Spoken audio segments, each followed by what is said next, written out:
मैं विश्वास करता हूं कि परमेश्वर अपनी प्रतिज्ञा के अनुसार हमारे बीच में है, क्योंकि उसने कहा है जहां कहीं मेरे नाम से 2 या 3 इकट्ठे होंगे मैं उनके बीच में होऊंगा।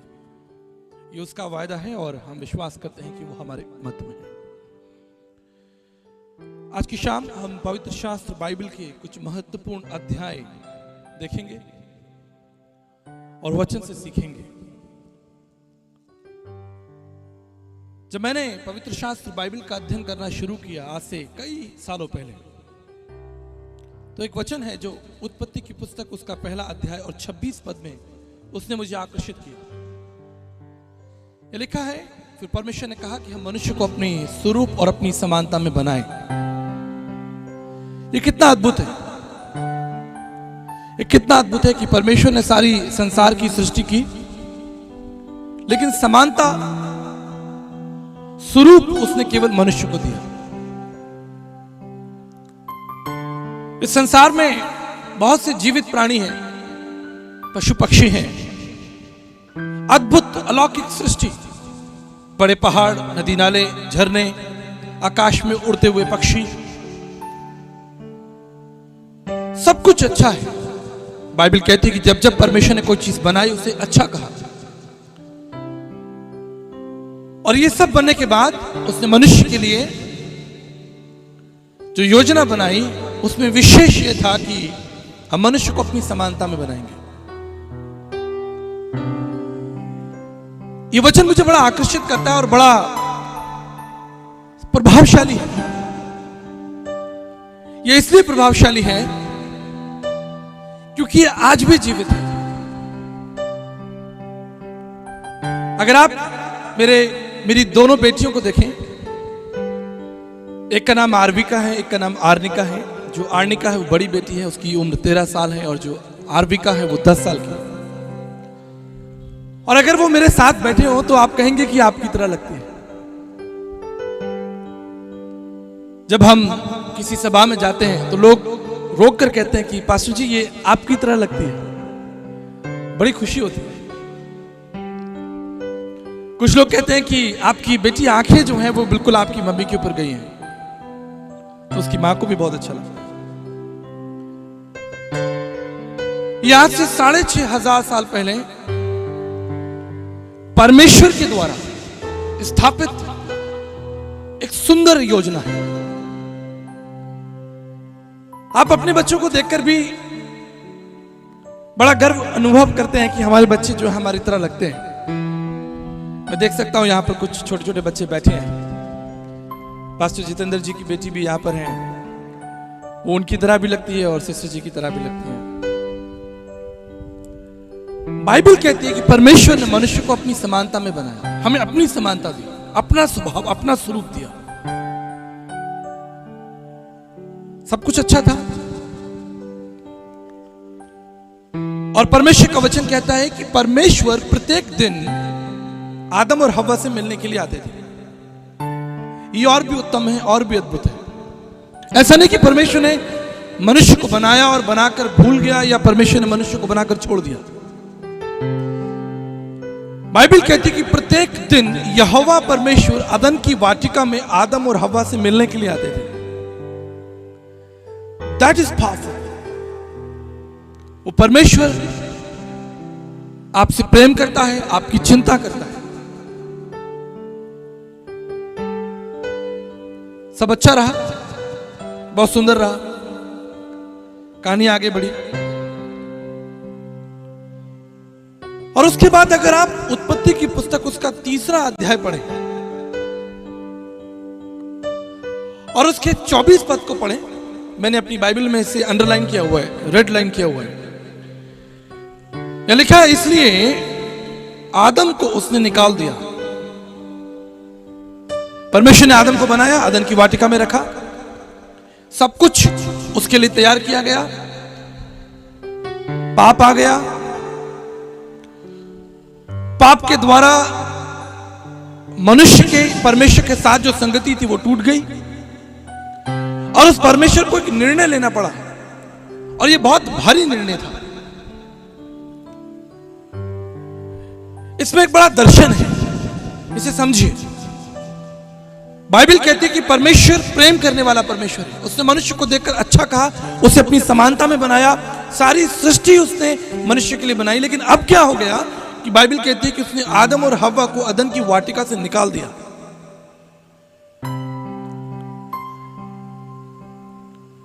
इसे समझे। आप कल्पना कीजिए कि अगर बाइबल उत्पत्ति की पुस्तक उसके 3 अध्याय में खत्म हो जाती तो कैसा रहता। एक परमेश्वर था, उसने मनुष्य को बनाया, फिर पाप आ गया और परमेश्वर ने आदम और हव्वा को बगीचे से निकाल दिया, कहानी खत्म हो गई। लेकिन क्या कहानी खत्म हुई? कहानी खत्म हुई? नहीं खत्म हुई। परमेश्वर ने आदम और हव्वा को बगीचे से अर्थात अपनी उपस्थिति से निकाल दिया। संबंध नहीं टूटा, लेकिन उपस्थिति टूट गई, सहभागिता टूट गई, जिसे हम इंग्लिश में फेलोशिप कह सकते हैं। और इसके पीछे कारण है जिस पर हम थोड़ा मनन कर लेंगे कि आदम और हव्वा को परमेश्वर की उपस्थिति से क्यों निकलना पड़ा, हटना पड़ा या दूर जाना पड़ा। अगर आप यशाया उसका 6 अध्याय पढ़ें तो वहां पर यशाया परमेश्वर के साथ एक दर्शन देख रहा है। और वो दर्शन क्या है कि यशाया परमेश्वर को उसके सिंहासन पर विराजमान देखता है और वहां पर बहुत से करूब जो स्वर्गदूत हैं, सराफीम स्वर्गदूत हैं, वो खड़े हैं और वो कह रहे हैं सेनाओं का यहोवा पवित्र पवित्र पवित्र। और उस दर्शन को देखकर यशाया जो है वो डर रहा है, कांप रहा है।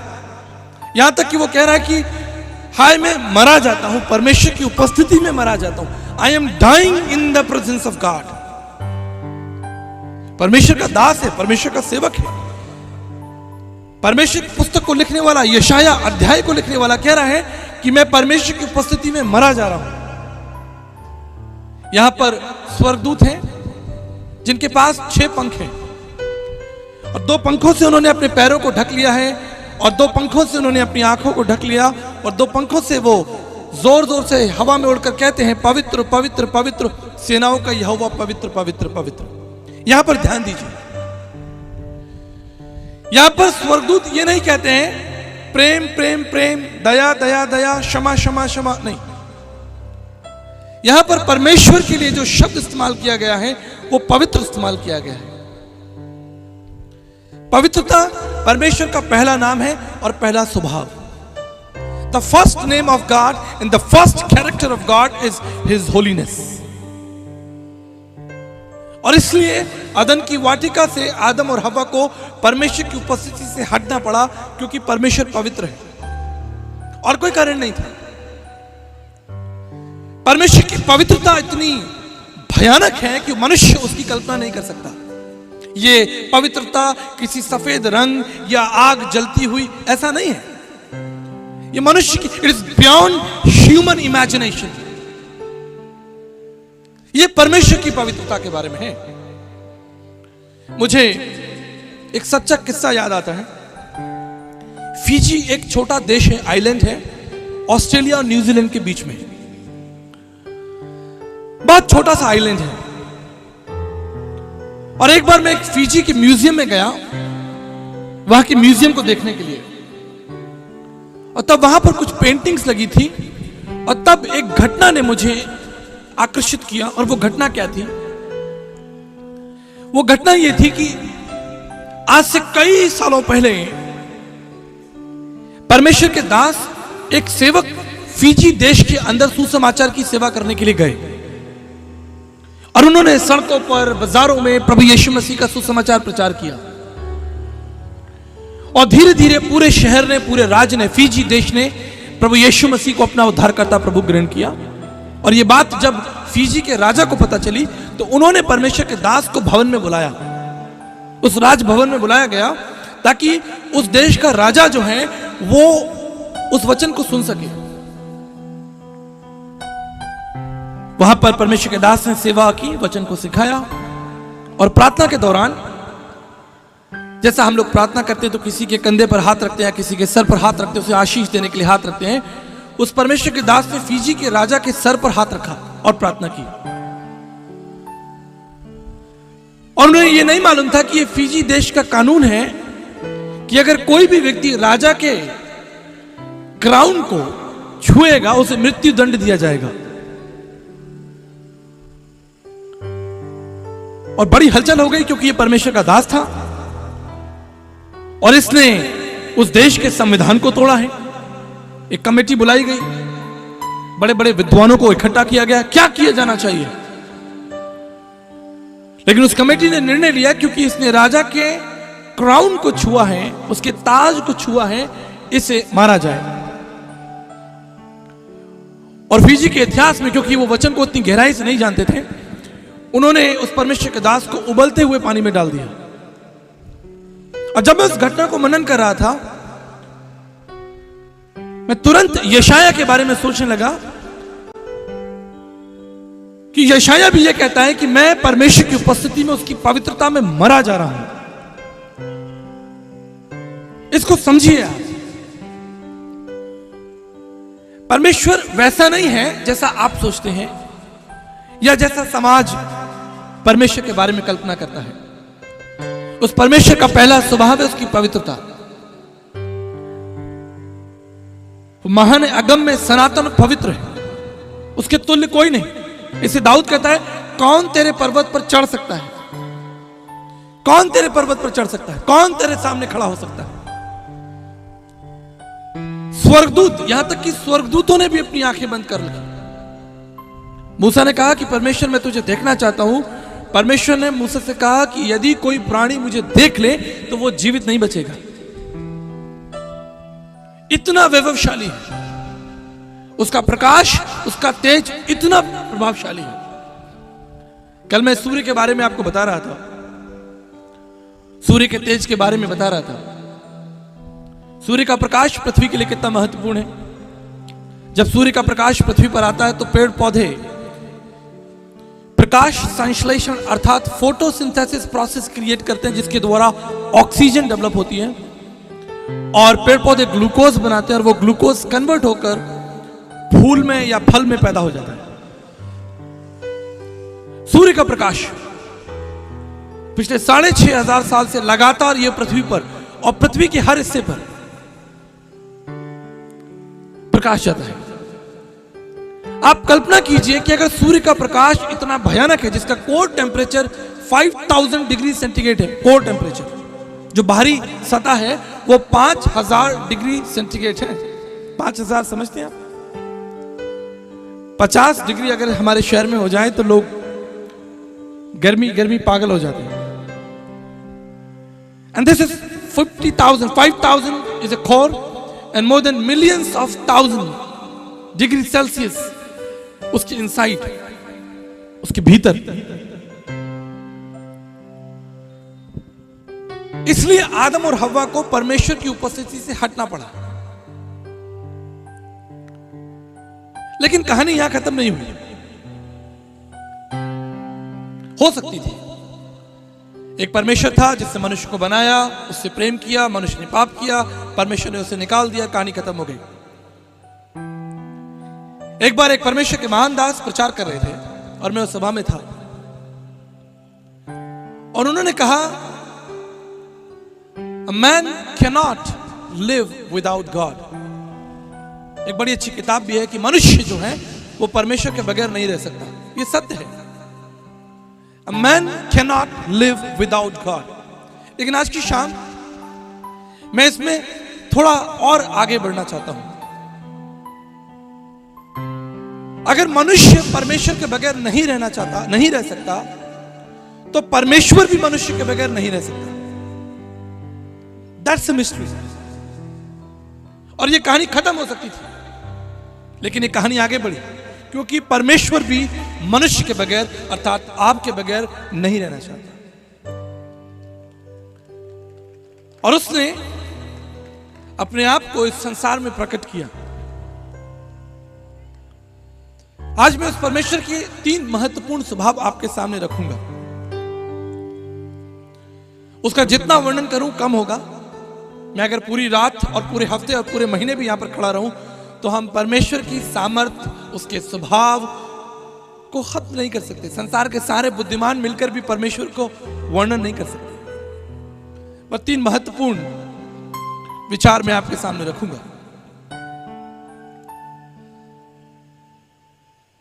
The Bible says God is a living God. परमेश्वर जीवित है। आप विश्वास करते हैं? आप कल्पना कीजिए कि इस स्थान पर हम सब बैठकर एक ऐसे परमेश्वर के बारे में बात करें जो मरा हुआ हो। हमारे जीवन का लक्ष्य क्या होगा? God is a living God. परमेश्वर जीवित है और इसे अनुभव कीजिए। 6 नवंबर 1977 को एक रेल दुर्घटना हुई और उस रेल दुर्घटना में मेरे दादाजी का देहांत हो गया। उस ट्रेन में टीटी थे। उस समय टीटी नहीं हुआ करते थे, उस समय ट्रेन में इंस्पेक्टर हुआ करते थे। और खुर्जा रेलवे स्टेशन जो यूपी के अंदर है, वहां पर 2 ट्रेनें आपस में टकरा गई और उस ट्रेन के अंदर मेरे दादाजी की मृत्यु हो गई। जब मेरे पिताजी को फोन आया कि आप आकर अपने पिताजी की, अर्थात उनके पिताजी की पार्थिव शरीर को ले जाइए। जब मेरे पिताजी रेलवे स्टेशन पर पहुंचे और उन्होंने अपने पिता को जमीन पर लेटे हुए देखा, मृत अवस्था में देखा, आप कल्पना कर सकते हैं कि एक जवान व्यक्ति और उसके पिता का पार्थिव शरीर, शव। मेरे पिताजी वहीं टूट गए, रोने लगे। अपने पिता के पार्थिव शरीर को देखकर रोने लगे। बहुत भीड़ इकट्ठी हुई वहां पर। बहुत डरे हुए थे कि अब मेरे जीवन का क्या होगा। यही तो है जो मेरे जीवन के स्रोत थे, जिन्होंने मुझे पाल पोस कर बड़ा किया, जिन्होंने अब तक मुझे संभाला और अब वो संसार को छोड़कर चले गए। लेकिन तब जब वो रो रहे थे, दुखी थे, परेशान थे, उन्हें एक बात याद आई जो उनके पिताजी ने मेरे पिताजी को सिखाई थी और कहा था कि याद रखना कि तुम्हारे मध्य एक जीवित परमेश्वर है। अगर कभी मुझे संसार से जाना पड़े, जो कि निश्चित है, वो जीवित परमेश्वर तुम्हारी अगुवाई करेगा, वो तुम्हारे आगे आगे चलेगा। और यही बात मैंने अपनी दोनों बेटियों को सिखा दिया है। Even if I die someday, the living God will lead you and guide you. जीवित परमेश्वर तुम्हारे आगे आगे होगा। It is His glorious promise. वो जीवित परमेश्वर है। आपकी परिस्थितियां कैसी भी हो सकता है यहां पर कुछ जवान हो जिन्होंने अपने माता पिता को खोया हो। जीवन ऐसे ही चलता है। एक पीढ़ी आती है, सबोपदेशक की पुस्तक में लिखा है, एक पीढ़ी आती है, फिर दूसरी पीढ़ी आती है और जीवन चलता रहता है। लेकिन आपके जीवन की यात्रा में संभव है कि आपके माता पिता, आपके बड़े बुजुर्ग, जिनसे आप प्रीति रखते हो, प्रेम रखते हो, जो आपकी सुरक्षा संरक्षण का कारण हो, अगर उन्हें भी संसार से कभी जाना पड़े, जीवित परमेश्वर हमेशा आपके साथ होगा। आपकी हर परिस्थितियों में आप उससे बात कर सकते हैं, वो आपको उत्तर देगा। He is a living God. याद रखिएगा। दूसरी महत्वपूर्ण बात, वो न केवल जीवित है लेकिन विश्वास योग्य परमेश्वर है। एक बार मैं एक बड़ी सभा में परमेश्वर की विश्वास योग्यता का वर्णन कर रहा था और एक जवान लड़का मेरे पास में आया।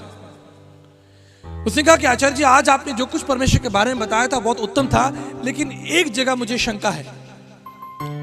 आप कह रहे हैं कि परमेश्वर विश्वास योग्य है, हमारी प्रार्थनाओं का उत्तर देता है, हम उससे मांगे वो हमें देगा, हम उससे प्रार्थना करें वो विश्वास योग्य है। लेकिन मैं कई बातों के लिए पिछले कई सालों से प्रार्थना कर रहा हूं, लेकिन मैं उसकी विश्वास योग्यता का अनुभव नहीं कर सकता। What are the some reasons I'm not able to experience His faithfulness?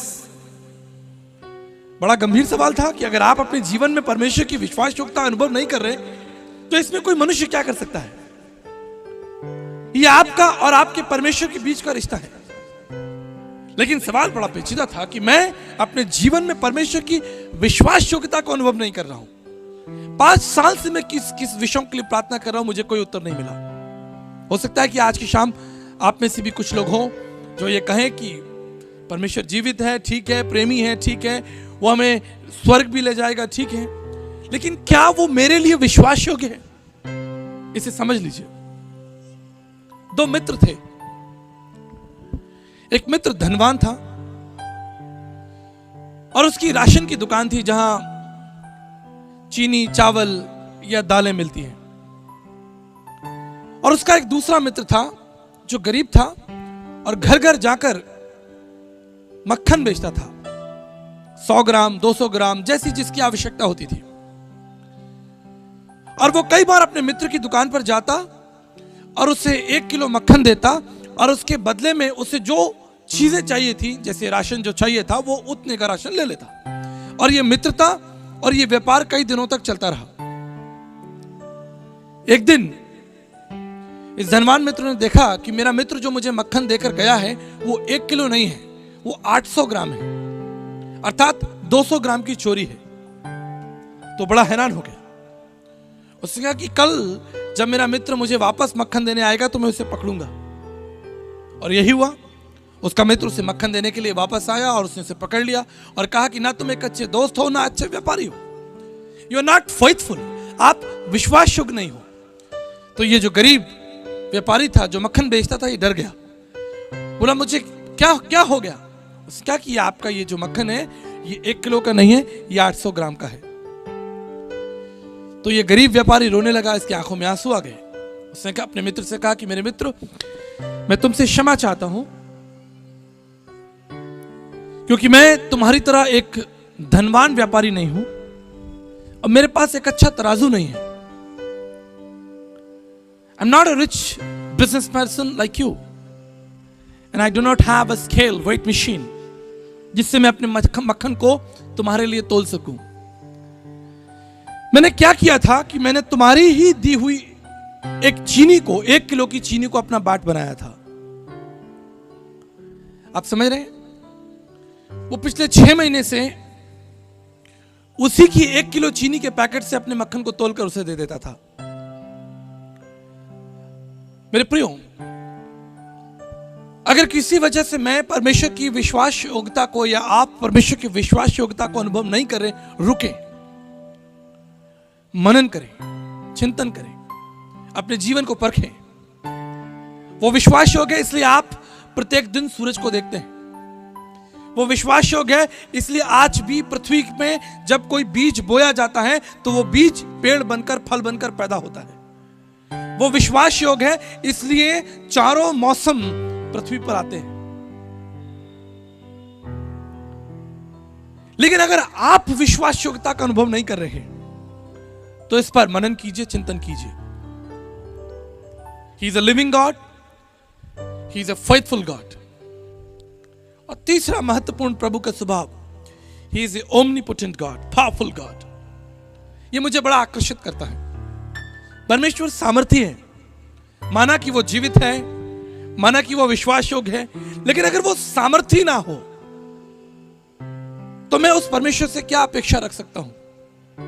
क्या मैं उस परमेश्वर से कुछ अपेक्षा रख सकता हूं? नहीं। वो कितना सामर्थी है, हम इस पर मनन करेंगे। इस समय जब आप यहां इस कुर्सी पर बड़े आराम से बैठे हैं, आपको कोई झटका तो नहीं लग रहा? कोई उथल पुथल तो नहीं हो रही? जब आप इस कुर्सी पर बड़े आराम से बैठे हैं, आप 1675 किलोमीटर प्रति घंटे की रफ्तार से घूम रहे हैं। The earth is rotating। ये जो पृथ्वी है ये हवा में घूम रही है। और ना केवल इतना, आप 1,07,000 किलोमीटर 1,07,000 किलोमीटर प्रति घंटे की रफ्तार से सूर्य का भी चक्कर लगा रहे हैं। तो पृथ्वी अपनी धुरी पर भी घूम रही है और पृथ्वी सूर्य का भी चक्कर लगा रही है। अगर एक झटका लग जाए, एक बार बस 10 सेकंड के लिए, ये सारी इमारतें, हवाई जहाज, लोग चलते फिरते सब जमीन पर आ जाएंगे। That is his strength. That is his mightiness. इससे यिर्मयाह कहता है क्या उसके लिए कोई काम कठिन है? देखिए, उस परमेश्वर की महानता के बारे में परमेश्वर के एक दास ने बड़ा सुंदर लिखा। जब आप उस परमेश्वर के लिए मनन करें, चिंतन करें, तो आप उसके सामर्थ्य पर मनन चिंतन जरूर करें। जॉन ग्लेन, ये पहले अमेरिकन थे जिन्होंने स्पेस में यात्रा की। और जब ये स्पेस में थे तो इन्होंने सारे संसार को देखा, पूरे विश्व को, पूरे ब्रह्मांड को देखा स्पेस में से। और ये क्या देखते हैं कि जो ग्रह जहां होना चाहिए वो बिल्कुल अपनी जगह पर है।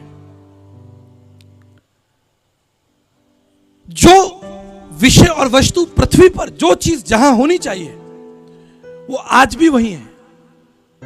That is God's mightiness. यह है परमेश्वर की सामर्थ्य। आप कितने किलो की बोरी उठा सकते हैं? 50 किलो, 100 किलो? अगर कोई बहुत बलवान होगा तो 200 किलो, पास्टर स्टीफन की तरह।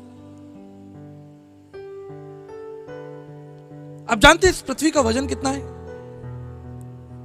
आप 6 लिखिए और उस 6 के आगे 24 जीरो लगा दीजिए। ये पृथ्वी का वजन है।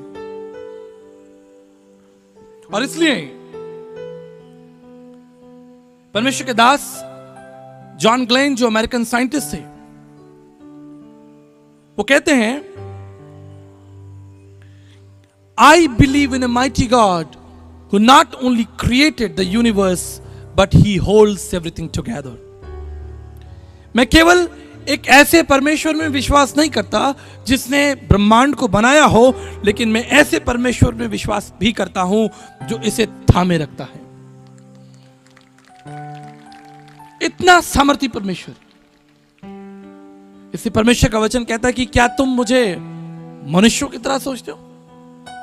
Am I liking a people? क्या मैं लोगों के समान हूं? बहुत से लोग परमेश्वर के साथ चलने का आनंद नहीं उठा पाते क्योंकि वो परमेश्वर की योग्यताओं के बारे में, परमेश्वर के स्वभाव के बारे में मनन नहीं करते। बहुत से लोग परमेश्वर के पास आते हैं अपनी बीमारियां, अपनी तकलीफें लेकर, अपनी समस्याएं, अपनी आंसुओं को लेकर आते हैं और बस सोचते हैं कि परमेश्वर उनके आंसुओं को पोंछ दे और वो अपने घर चले जाएं और आराम से एयर कंडीशन हॉल में सो जाएं। और फिर दूसरे दिन दूसरी समस्या, और वो दूसरी समस्या के साथ परमेश्वर के सामने खड़े हो जाएं। But this evening I want to encourage you. आज की शाम मैं आपको उत्साहित करना चाहता हूं उस परमेश्वर का स्वभाव, उसके सामर्थ और उसके नाम, उसके चरित्र, उसके गुण और उसके स्वभाव के बारे में अध्ययन कीजिए। उसे जानिए, उससे सीखिए।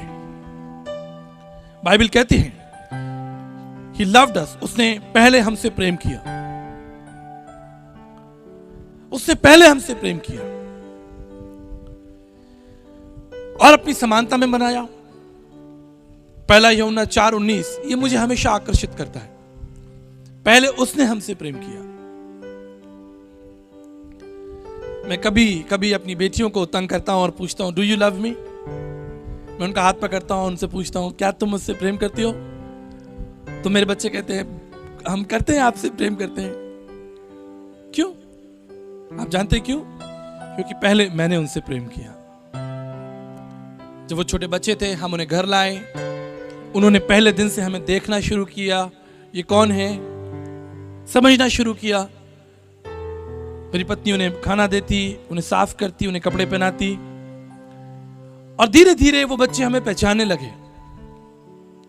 They started understanding ये कौन है जो हमेशा हमें गोदी में उठाए फिरते हैं, जगह जगह ले जाते हैं, हमें सुलाते हैं, हमें उठाते हैं, हमें खिलाते हैं। ये कौन है?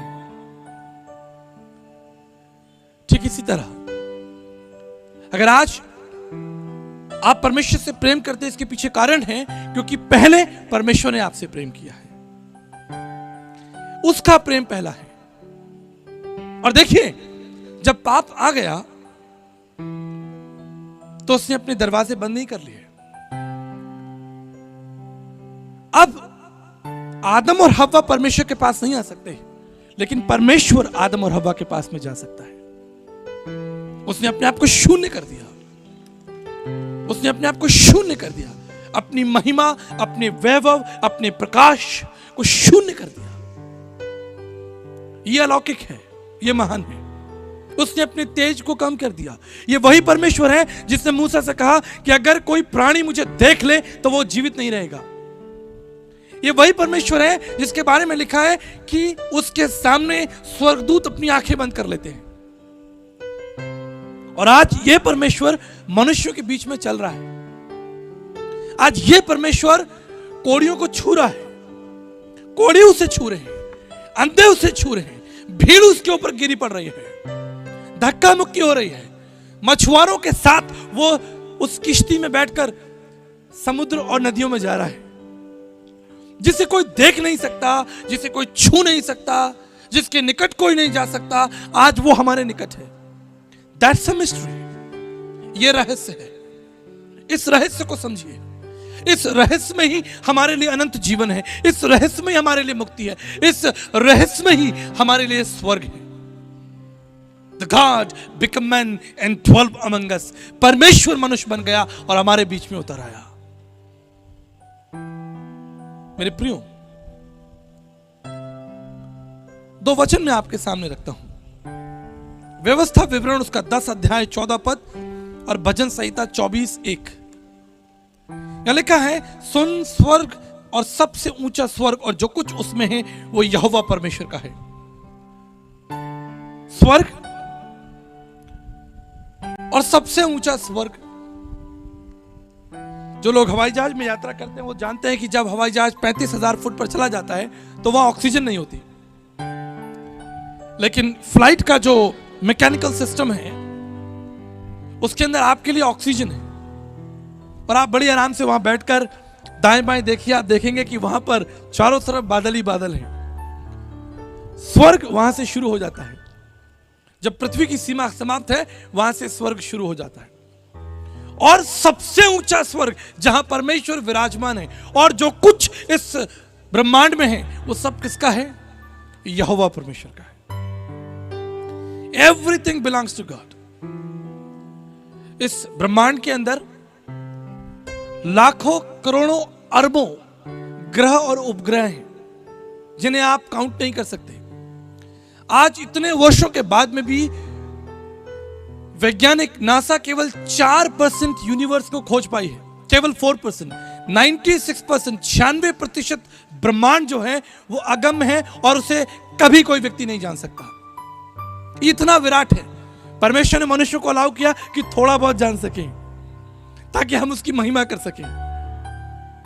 जब मैं एस्ट्रोफिजिक्स इन कॉस्मोलॉजी अध्ययन करता हूं तो मैं कई प्रकार के ग्रहों के बारे में अध्ययन करता हूं, कई प्रकार के नक्षत्रों के बारे में, मिल्की वेज के बारे में, एंड्रोमेडा जो गैलेक्सीज हैं उसके बारे में अध्ययन करता हूं। यह विराट है, यह मनुष्य की सोच से बढ़कर है। आप कल्पना नहीं कर सकते कि इस पूरे ब्रह्मांड में कितने ग्रह और उपग्रह हैं और आप पृथ्वी पर घमंड करते हैं।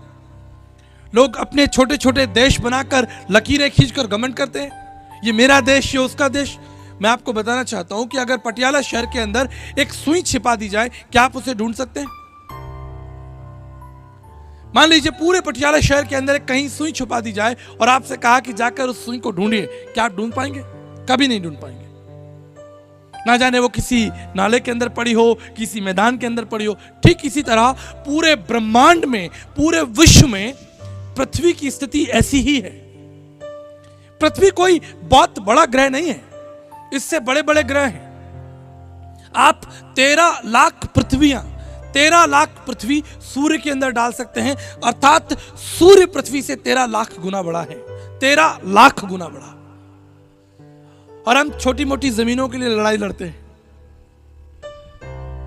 ये मटर के दाने के जैसा है।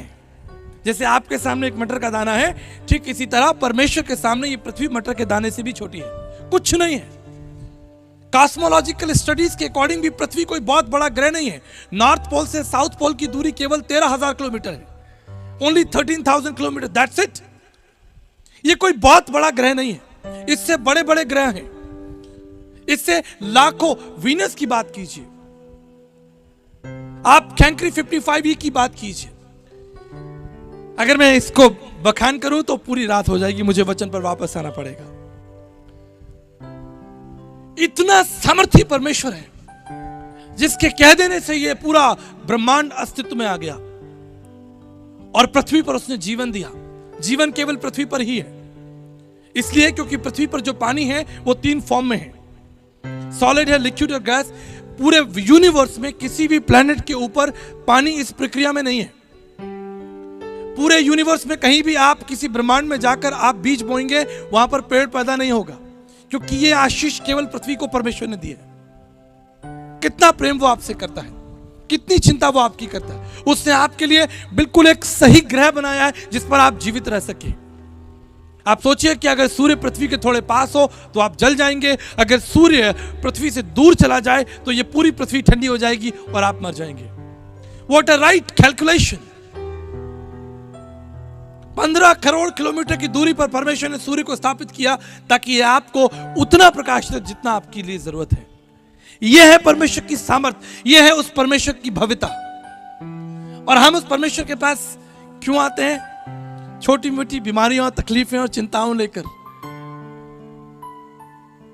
बाइबल कहती है वचन संहिता उसके 14 अध्याय में कि उसने स्वर्ग से दृष्टि की कि कोई मनुष्य है जो उसे जानना चाहता है, उसे ढूंढता है। He is a mighty God. He is a powerful God. उसने स्वर्ग से मनुष्यों पर दृष्टि की कि क्या कोई है जो उसे जानना चाहता हो। मेरे प्रियो, आज मनुष्य की परिस्थिति देखिए, मनुष्य की परिस्थिति देखिए। कई सालों पहले मुझे बॉम्बे में मेरे एक मित्र राजेश खन्ना जी का घर दिखाने ले गए। एक बड़ी कोठी, सफेद रंग का बड़ा घर जिसका नाम था आशीर्वाद। अब वो नहीं है, उसे तोड़ दिया गया, उसे नष्ट कर दिया गया। आप कल्पना कीजिए कि एक फिल्म एक्टर जिनका नाम राजेश खन्ना था, उन्होंने उस घर को बनाने के लिए कितनी मेहनत की होगी, कितने करोड़ों रुपए लगाकर उस घर को बनाया होगा। लेकिन एक दिन मृत्यु आई और उन्हें ले गई। जब उनकी मृत्यु हो गई तो कई लोग उस घर के दावेदार निकल आए। लोगों ने कहा कि यह घर हमारा है, किसी ने कहा यह हमारा घर है। उस घर के लिए छीना झपटी हुई और अंततः एक बड़ा फैसला लिया गया, उसको बेचकर उसे तोड़ दिया गया। अब वो घर वहां नहीं है। मनुष्य इस पृथ्वी पर जो कुछ परिश्रम कर रहा है, जो कुछ परिश्रम कर रहा है, वो सब व्यर्थ है, सब व्यर्थ है। आपके शरीर के लिए, आपकी आवश्यकताओं के लिए जो कुछ जरूरी है, उतना परमेश्वर यहोवा आपको देने में सक्षम और योग्य है पहले दिन से, पहले दिन से।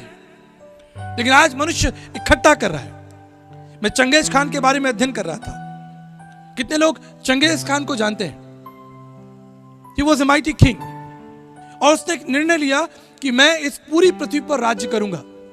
और आप जानते हैं, वो अपने इस विषय में थोड़ा कामयाब भी रहा। पृथ्वी के 2/3 हिस्से पर चंगेज खान की हुकूमत थी। एक दिन मृत्यु आई और उसे ले गई। आज ना चंगेज खान है, ना उसके लोग हैं, ना उसका राज्य है। परंतु बाइबल में लिखा है परमेश्वर और उसका राज युगानुयुग बना रहेगा।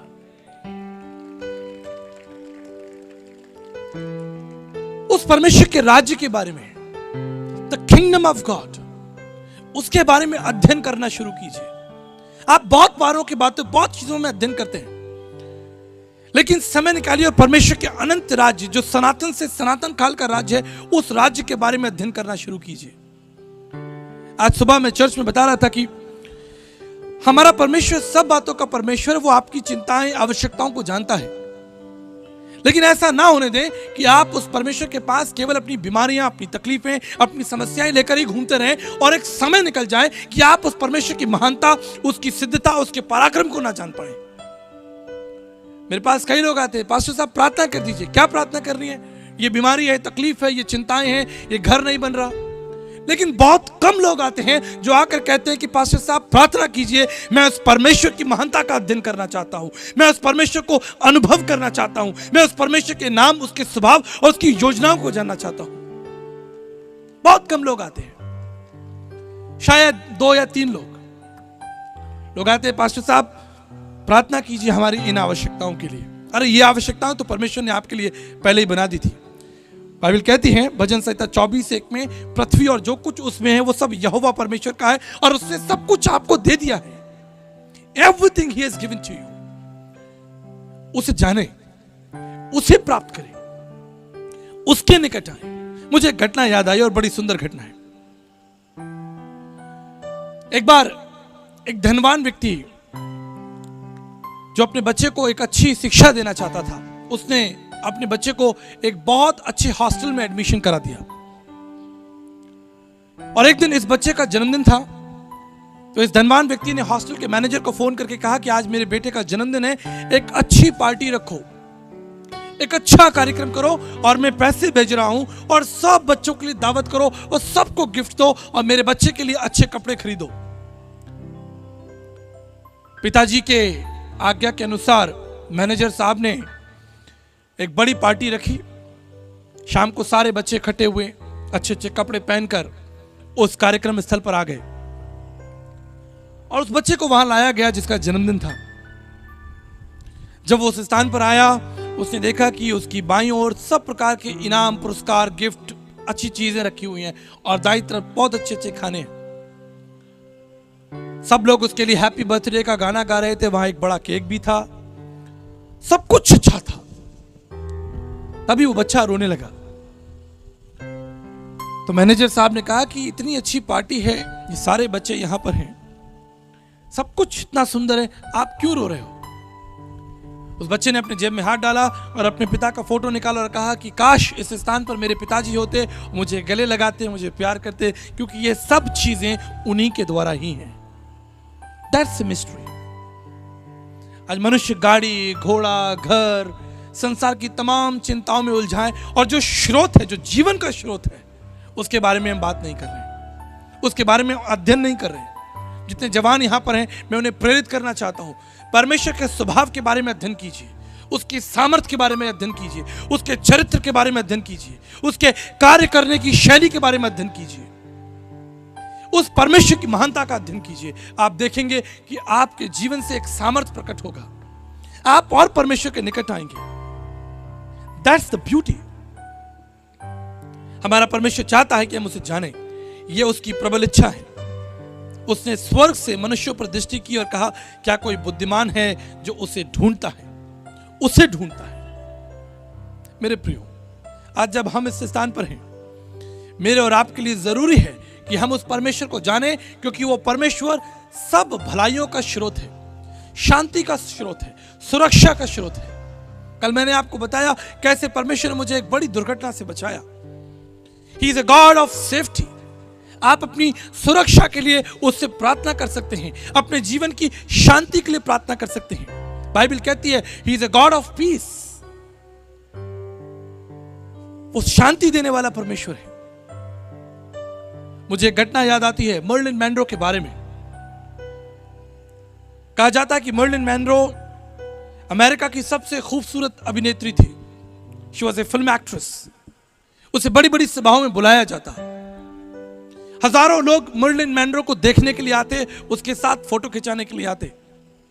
एक दिन अमेरिका के राष्ट्रपति ने मर्लिन मैनरो के लिए एक बड़ा कार्यक्रम रखा। उस कार्यक्रम में वो चीफ गेस्ट थी। वो आई, लोगों ने उसके साथ फोटो खींचे, लोग बहुत खुश हुए मर्लिन मैनरो को बड़ी नजदीकी से देखकर, और उसके बाद वो चली गई। ठीक ऐसे ही एक दूसरे कार्यक्रम में मर्लिन मैनरो को दूसरे दिन जाना था। उसके ऑफिसर्स आए, उन्होंने दरवाजा खटखटाया, मैडम क्या आप तैयार हैं, हमें एक बड़े कार्यक्रम के लिए जाना है। दरवाजा नहीं खोला गया, दरवाजा खटखटाया गया। अंततः लोगों को शक हुआ कि जरूर कोई खतरे वाली बात है। दरवाजा तोड़कर लोग अंदर पहुंचे और उन्होंने देखा कि मर्लिन मैनरो, जो एक बहुत धनवान, एक खूबसूरत महिला थी, उसने अपने जीवन का अंत कर लिया।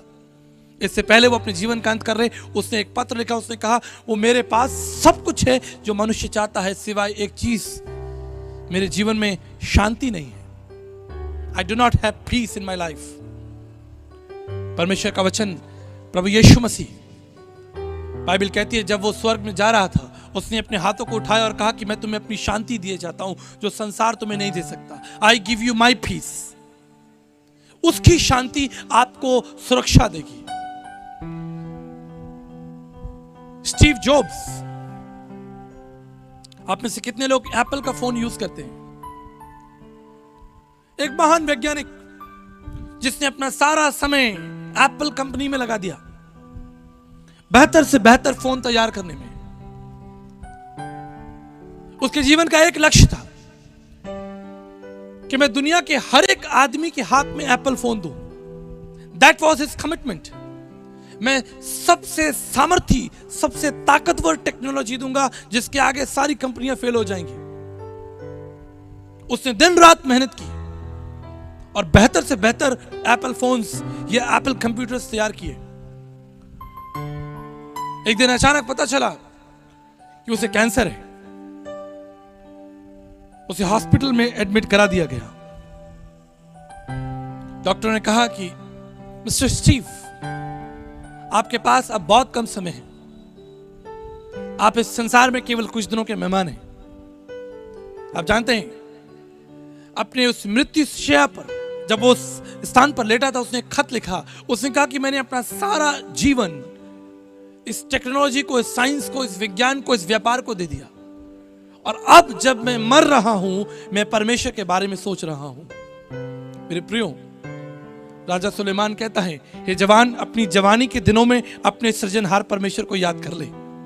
जब तू जवान है, देख सकता है, चल सकता है, दौड़ सकता है, सुन सकता है, उस परमेश्वर के बारे में बात कीजिए, उसके बारे में सोचिए, लिखिए, उसको जानिए। एक समय आएगा जब आपका शरीर आपका साथ छोड़ेगा। आप पढ़ना चाहेंगे लेकिन नहीं पढ़ पाएंगे, आप सुनना चाहेंगे, आप ऐसी सभाओं में जाना चाहेंगे, लेकिन आपके पास बल नहीं होगा। इसलिए राजा दाऊद कहता है, जवान, जब तू जवान है, अपनी जवानी में ही उस सृजनहार परमेश्वर को जान ले। हमारे पास कितना सुंदर विकल्प है, कितना सुंदर समय है। आज हम उस परमेश्वर के बारे में बात करें। मेरे प्रियो, उस परमेश्वर के निकट आइए। उसके पास जीवन है, उसके पास अनंत जीवन है। आप जानते हैं, हम जिस यीशु के बारे में बात कर रहे हैं, उसके बारे में मैंने कुछ महत्वपूर्ण पद लिखे हैं जो वचन से है। कुलुस्सियों उसका 2 अध्याय और उसके 2 पद में लिखा है, परमेश्वर पिता का भेद अर्थात मसीह को पहचान ले। यह परमेश्वर की आज्ञा है आपके लिए। मैंने कल भी बताया था, परमेश्वर किसी व्यक्ति को सलाह नहीं देता, तुम ऐसा करके देखो। यह उसकी आज्ञा है कि परमेश्वर पिता का भेद अर्थात प्रभु यीशु मसीह को हर एक व्यक्ति पहचान ले। यीशु मसीह कौन है? वो इस संसार में क्यों आया? Why he dwelt? वो इस संसार में मनुष्य बनकर क्यों आया? किसी ने कहा कि यीशु मसीह संसार में अनंत जीवन देने आया, मुक्ति देने आया, पापों को क्षमा करने आया। क्या वो ये सारे काम स्वर्ग में बैठकर, सिंहासन पर बैठकर नहीं कर सकता था? कितना आसान था। जैसे उसने कहा प्रकाश हो, प्रकाश हो गया। इसी तरह वो सारी पृथ्वी के पापों को क्षमा कर देता।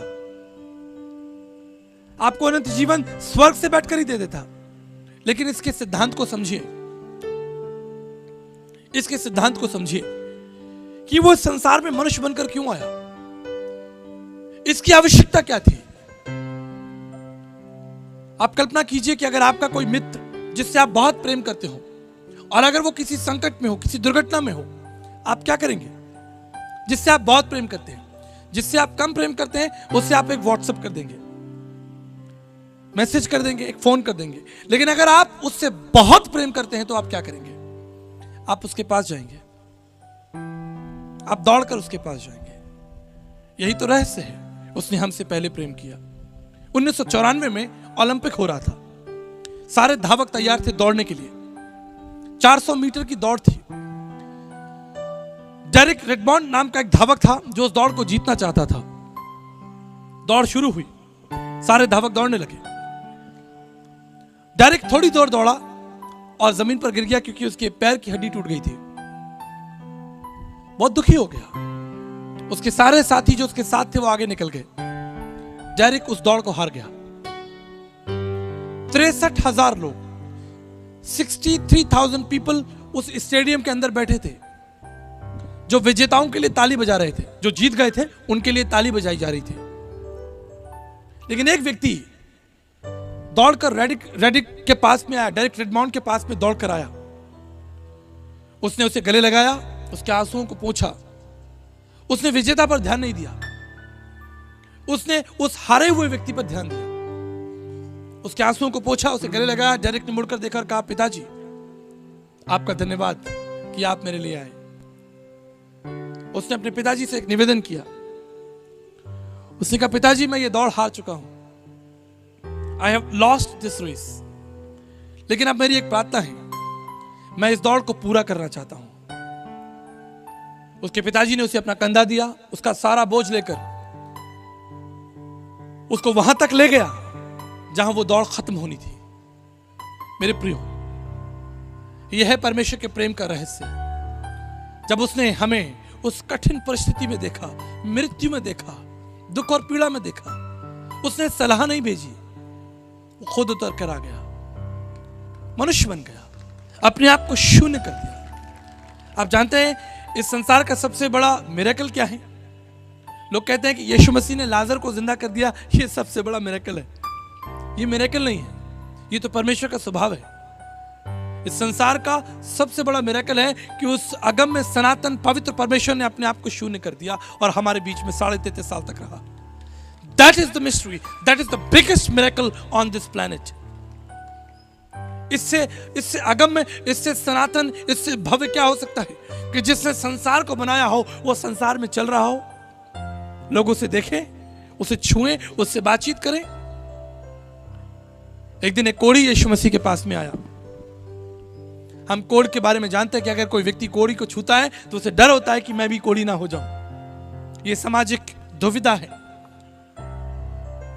कोढ़ी जिनके घर, जिनका समाज दूर है, जिन्हें समाज प्रेम नहीं करता, उन्हें बाहर निकाल दिया गया।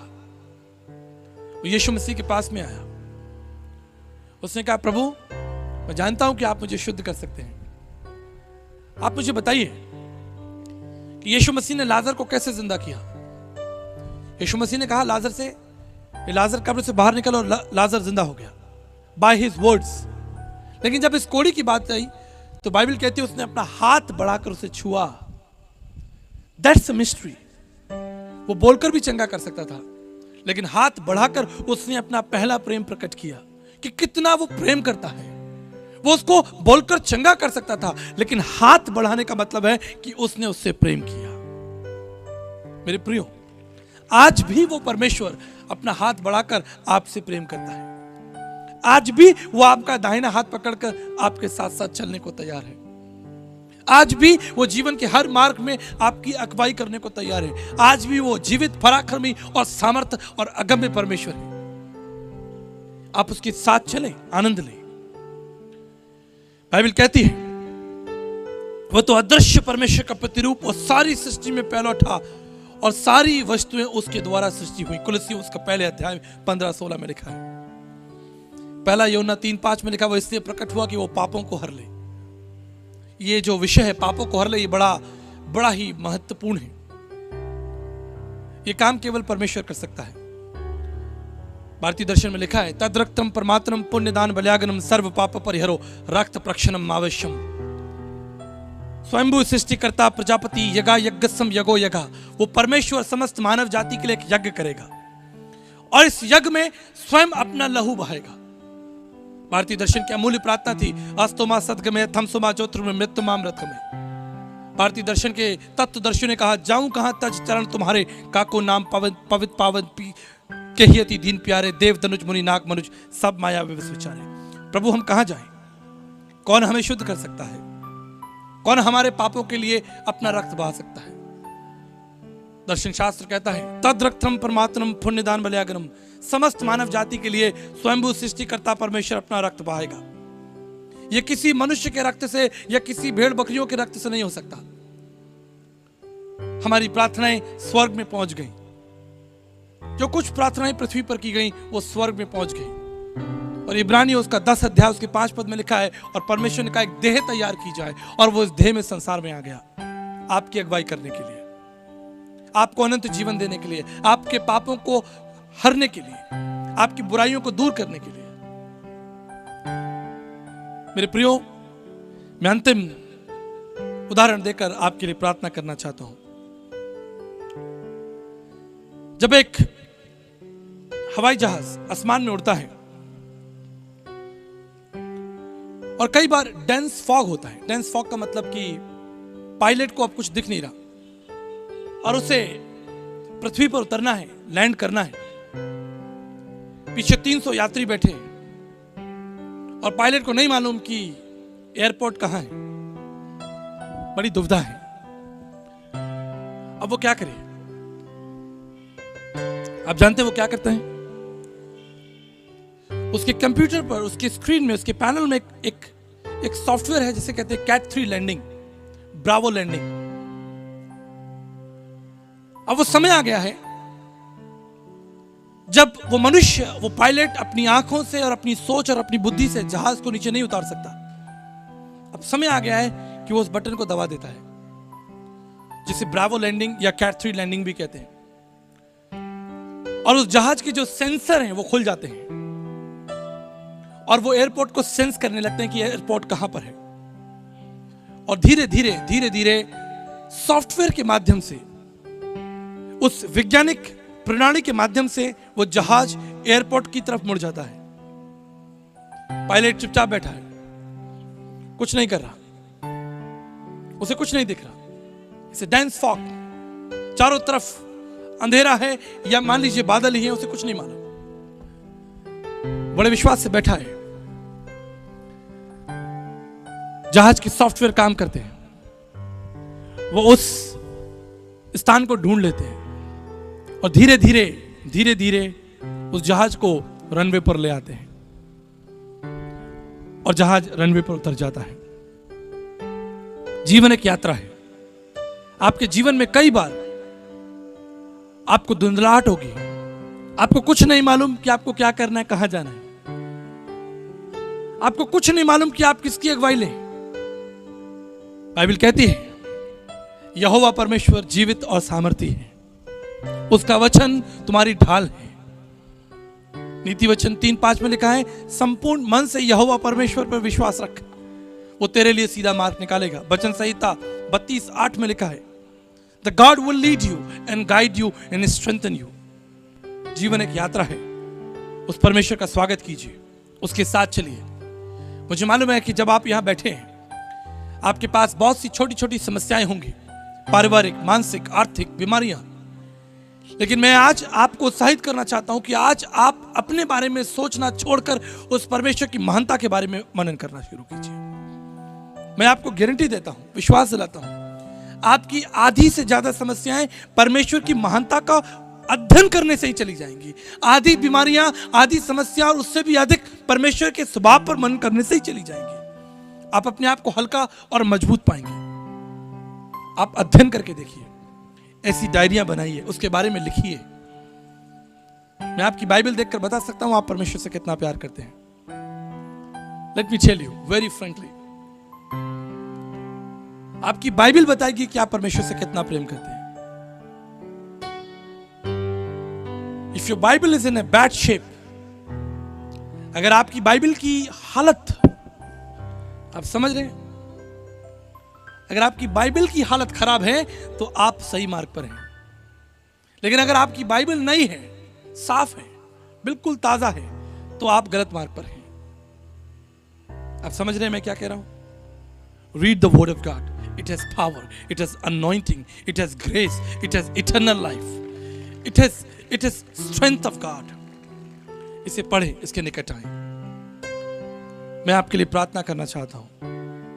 इस समय मैं प्रार्थना करना चाहता हूं, यहां पर जितने भी पति पत्नी हैं, कितने लोग यहां पर पति पत्नी साथ में आए हैं, हाथ उठाइए। मैं आपसे रिक्वेस्ट करूंगा कि आप सामने आए, आप सामने आए।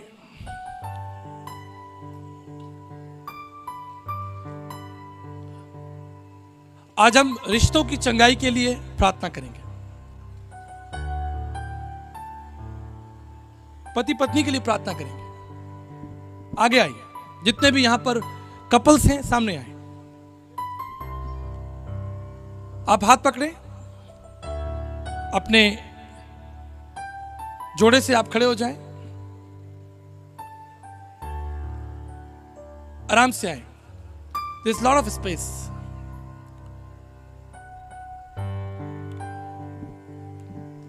आज हम परिवारों के लिए प्रार्थना करेंगे। शैतान की सबसे बड़ी योजना है परिवारों को तोड़ना। शैतान की सबसे बड़ी चालाकी है कि परिवारों को नष्ट कर देना।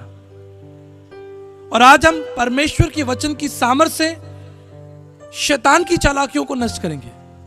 आमीन। हम प्रार्थना करेंगे कि हमारे वैवाहिक जीवन में, हमारे परिवार में, गॉड लव्स फैमिली। उसने जब संसार को बनाया तो पहले चाचा भतीजे नहीं बनाए, बुआ फूफा नहीं बनाया, उसने सबसे पहले पति पत्नी को बनाया और उसके द्वारा परमेश्वर ने संसार को ब्लेस किया। इसलिए अपने जीवन साथी के प्रति, अपने परिवार के प्रति आपकी बड़ी जिम्मेदारी है, बड़ी जवाबदेही है। आपकी पहली कलीसिया आपका परिवार है। आपके बच्चे, आपकी पति पत्नी मिलकर, बाइबल कहती है दो दो करके आगे जाना। कई बार हम सोचते हैं कि दो दो करके पास्टर्स आगे चले जाएं, लेकिन वहां आप सीख सकते हैं कि आप पति पत्नी के रूप में भी आगे जा सकते हैं। That's God's favour. आइए आज हम आपके वैवाहिक जीवन के लिए, आपके पारिवारिक जीवन के लिए प्रार्थना करेंगे। प्रभु परमेश्वर, मैं धन्यवाद करता हूं पिता, इस समय जब आपके प्रिय लोग, हमारे प्रिय लोग प्रभु जी इस परिवार के रूप में यहां खड़े हैं, हम इन्हें यीशु मसीह के नाम से ब्लेस करते हैं पिता परमेश्वर। आप प्रार्थना करें इस वक्त अपने अपने जोड़े के लिए। आप पति अपनी पत्नी के लिए प्रार्थना करें और पत्नी अपने पति के लिए प्रार्थना करें। उनके जीवन के लिए धन्यवाद दें। ऊंचा ऊंचा बोलकर आप धन्यवाद दे सकते हैं। मुंह खोलकर अपने परिवार के लिए प्रार्थना करें, धन्यवाद करें। Yes Lord, we worship you master. हम प्रार्थना करते हैं प्रभु जी, हम अपने परिवारों को यीशु मसीह के नाम से ब्लेस करते हैं, कवर करते हैं, आपके लहू में छिपाते हैं। शैतान की कोई भी चालाकी हमारे परिवार में, हमारे जीवन में, हमारे पारिवारिक जीवन में नष्ट ना करने पाए प्रभु जी। हम प्रार्थना करते हैं प्रभु, आपके लहू का बाड़ा बांधते हैं प्रभु। हम आपकी सामर्थ को प्रभु जी अपने परिवार में बोलते हैं, आपकी शांति को, आपकी सुरक्षा को हम अपने परिवार में बोलते हैं प्रभु जी। अगर हमारी वजह से कभी कोई ऐसी बात होती है जो हमारे हस्बैंड को या वाइफ को निराश करती है, उसके लिए हम क्षमा भी मांगते हैं। हम ब्लेस करते हैं प्रभु जी अपने परिवारों को। धन्यवाद करता हूं प्रभु जी। मैं प्रार्थना करता हूं हमारे प्रिय भाई बहनों को आप ब्लेस करें, उनके परिवारों को ब्लेस करें पिता। और हम जानते हैं कि पिता परमेश्वर, आपने नूह और उसके परिवार के द्वारा इस संसार में वापस सृष्टि को पैदा किया। You are a God of family master. आपने अब्राहम को और सारा को ब्लेस किया पिता परमेश्वर। हम प्रार्थना करते हैं प्रभु जी, जिस तरह आपने अब्राहम और सारा को ब्लेस किया पिता परमेश्वर, आपने नूह और उसके परिवार की सुरक्षा की, ठीक इसी तरह पिता यहाँ उपस्थित हर एक भाई बहन जो अपने परिवार के साथ खड़ा है, यीशु मसीह के नाम से ब्लेस हो पिता परमेश्वर। हम यीशु मसीह के लहू, उसकी शांति और सुरक्षा का बाड़ा इनके जीवन में बोलते हैं प्रभु जी। हम प्रार्थना करते हैं कि एक अच्छा मॉडल बनाए पिता, ताकि इनके बच्चे और समाज और तमाम लोग देखें कि ये कितना अच्छा परिवार है जो परमेश्वर का भय रखता है। हम प्रार्थना करते हैं और धन्यवाद देते हैं प्रभु। सारी महिमा और आदर आपके पुत्र प्रभु यीशु मसीह को देकर इस प्रार्थना को आपके पुत्र यीशु मसीह के नाम से मांग लेते हैं, आमीन। मैं इस समय एक और प्रार्थना करूंगा जवानों के लिए। जितने जवान लोग हैं आगे आ जाएं, हमारे सारे परिवार लोग आराम से पीछे की तरफ जाएं, जितने जवान लोग हैं। Thank you Jesus, we worship you, glory and honour. Thank you Jesus. जितने भी जवान लोग हैं आगे आ जाएं। मुझे नहीं मालूम क्या हम एक गीत गा सकते हैं। अगर एक छोटा सा एक गीत, चाहे हमें माइक का भी इस्तेमाल ना करना पड़े। Can we have a one song please brother, come. इस पोडियम को हटा दीजिए। जितने जवान लोग हैं आगे आए, इधर बहनें आ जाएं, सारी बेटियां इधर आ जाएं, जवान इधर आ जाएं।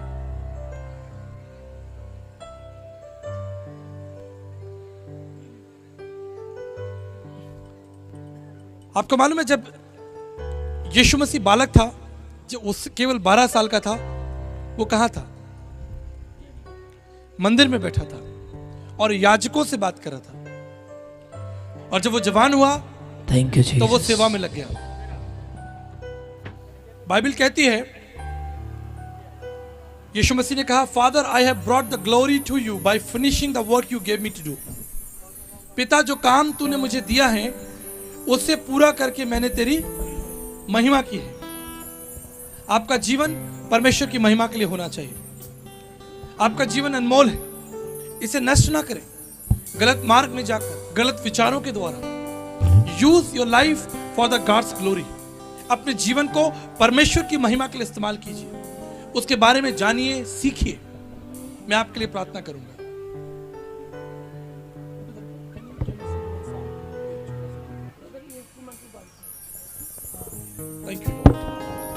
Thank you Jesus. हम जवानों के लिए प्रार्थना करेंगे। अपने हाथ उठाएं सब।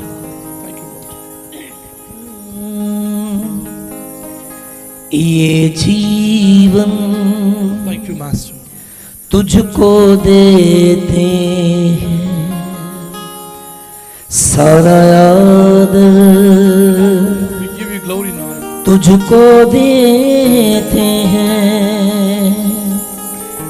ये जीवन तुझको देते हैं, सारा आदर तुझको देते हैं। प्रभु मेरे जीवन में आ, अपनी सामर्थ्य भर दे मुझे। Lord, I bless प्रभु मेरे जीवन में आ, अपनी सामर्थ्य भर दे मुझे। Give them wisdom and anointing, Lord. जीवन तुझको दे जवान अपनी जवानी के दिनों में अपने सृजनहार परमेश्वर को याद कर, तुझको दे उसका महान प्रेम।